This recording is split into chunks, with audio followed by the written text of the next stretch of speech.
बने मंत्रियों को जल्द आवंटित होंगे विभाग। सोर्सेज के हवाले से जो जानकारी मिल रही है उसके मुताबिक योगी सरकार के कई मंत्रियों के विभागों में बड़ा फेरबदल हो सकता है। एक से ज्यादा विभाग वाले मंत्रियों के विभागों में कटौती की जा सकती है। एक से ज्यादा विभाग वाले मंत्रियों के विभाग कम किए जा सकते हैं।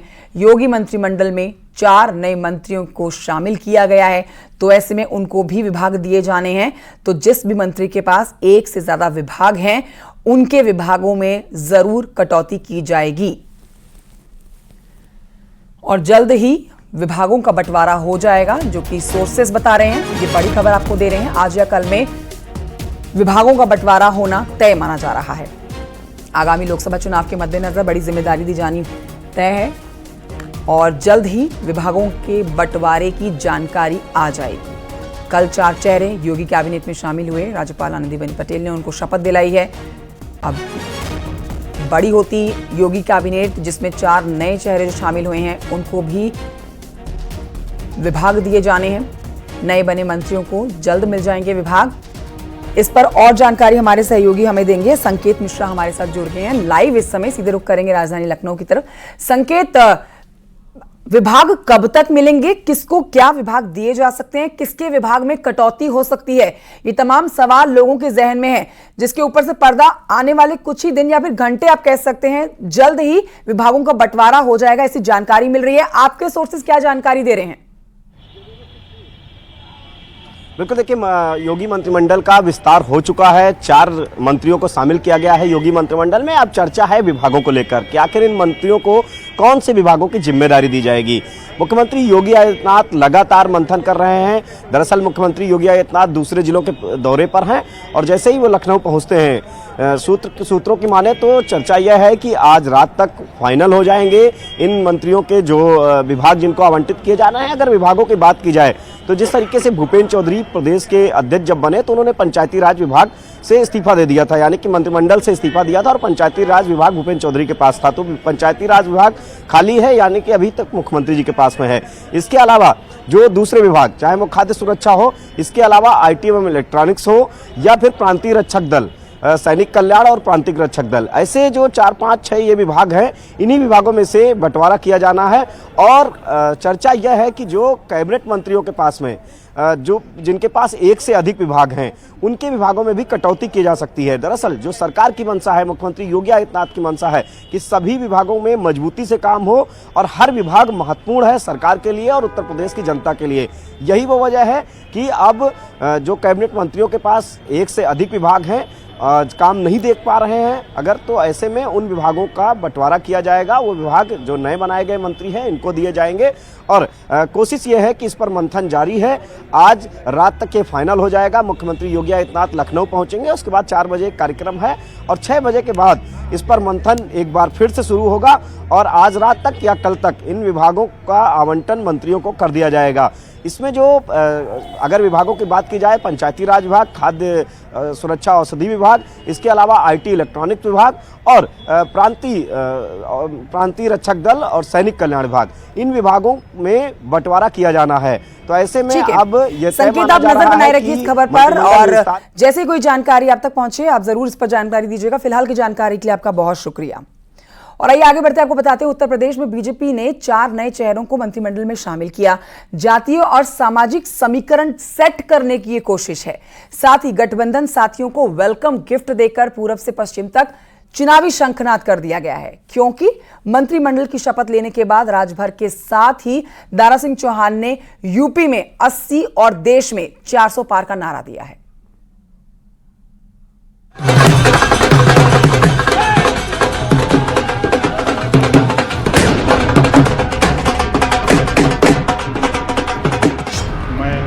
ओम प्रकाश राजभर ईश्वर की शपथ लेता हूं कि मैं विधि द्वारा स्थापित भारत के संविधान के प्रति सच्ची श्रद्धा और निष्ठा रखूंगा। मैं दारा सिंह चौहान ईश्वर की शपथ लेता हूं। मैं अनिल कुमार ईश्वर की शपथ लेता हूं। मैं सुनील कुमार शर्मा ईश्वर की शपथ लेता हूं। लोकसभा चुनाव से ठीक पहले योगी मंत्रिमंडल का विस्तार उस जनाधार को समेटने के लिए है जिससे पूरब से पश्चिम तक सामाजिक समीकरण सेट किया जाए। जिससे क्षेत्रवार ओबीसी दलित वोट बैंक को जोड़ा जा सके और उन सीटों पर भी बढ़त बनाई जा सके जिस पर 2019 के चुनाव में बीजेपी को चुनौती मिली थी।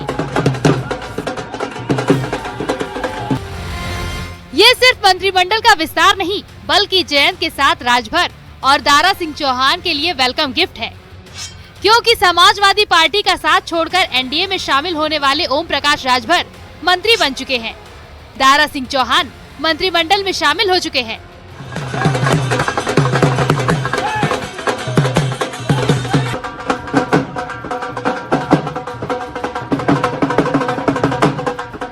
तो वहीं आरएलडी कोटे से भी अनिल कुमार को मंत्री बनाया गया है। देश में लड़ाई नाम की कोई चीज नहीं है। उत्तर प्रदेश में माननीय योगी आदित्यनाथ जी मुख्यमंत्री जी के नेतृत्व में 7 साल में एक भी दंगे नहीं हुए, कहीं कर्फ्यू नहीं लगा, कानून का राज है, गरीब कमजोर अमन चैन से है। जो पिछली सरकार समाजवादी पार्टी की सरकार थी, सरकार से सरकार की गरीब तुलना कर रहा है तो कहता है कि योगी जी की सरकार अच्छी है। ये भरोसा दिलाना चाहता हूँ कि जो भरोसा किया उन्होंने इस पिछड़े समाज पर, आने वाली पार्लियामेंट के चुनाव में 80 के 80 सीट जितवा करके 400 के लक्ष्य को पार करके फिर तीसरी बार मोदी जी को प्रधानमंत्री बनाने का काम करें। पूर्वांचल से लेकर के पश्चिमी बिहार तक पूरा भरा पड़ा है और सारे लोग भारतीय जनता पार्टी के साथ खड़े हैं। मुख्यमंत्री जी ने, पार्टी ने मुझे जिम्मेदारी दी है, उसका निर्वाह पूरी जिम्मेदारी के साथ ही होगा और जो पार्टी में सीखा है वही करेंगे। सर, तो आपकी क्या कुछ तैयारी है? लोकसभा का चुनाव भी करेंगे? लोकसभा अब की बार उत्तर प्रदेश में 80 के 80। आदरणीय प्रधानमंत्री नरेंद्र मोदी जी का उन्हीं के मार्गदर्शन में हम लोग जो है आगे ये जो अपना एनडीए गठबंधन है इसको मजबूत करने का काम करेंगे। तो अभी लोकसभा का चुनाव भी नजदीक आ रहा है, क्या कुछ तैयारियां रहेंगी? सब लोग मजबूती से लड़ेंगे और जीतेंगे चुनाव। दरअसल ये वो चेहरा है जिनका अपनी जाति अपने वर्ग के वोटर्स पर अच्छी पकड़ मानी जाती है। इनका दावा है कि वो चुनाव में वोटर्स को साधने में कामयाब रहेंगे। ऐसे में अगर जातिगत समीकरण की बात करें तो 3% राजभर मतदाताओं को साथ लाएंगे। पूरब की राजनीति में अहम योगदान देंगे। अनिल कुमार दलित जाटो वर्ग से आते हैं, जिसकी संख्या करीब 20% है। अनिल कुमार के जरिए पश्चिमी यूपी का समीकरण साधेंगे। दारा सिंह चौहान ओबीसी के नौनिया समाज से आते हैं, जिसकी संख्या 2 से 3% है। दारा सिंह की मऊ आजमगढ़ में सियासी पकड़ है। सुनील कुमार शर्मा ब्राह्मण चेहरा है। ब्राह्मणों की संख्या करीब 11% है।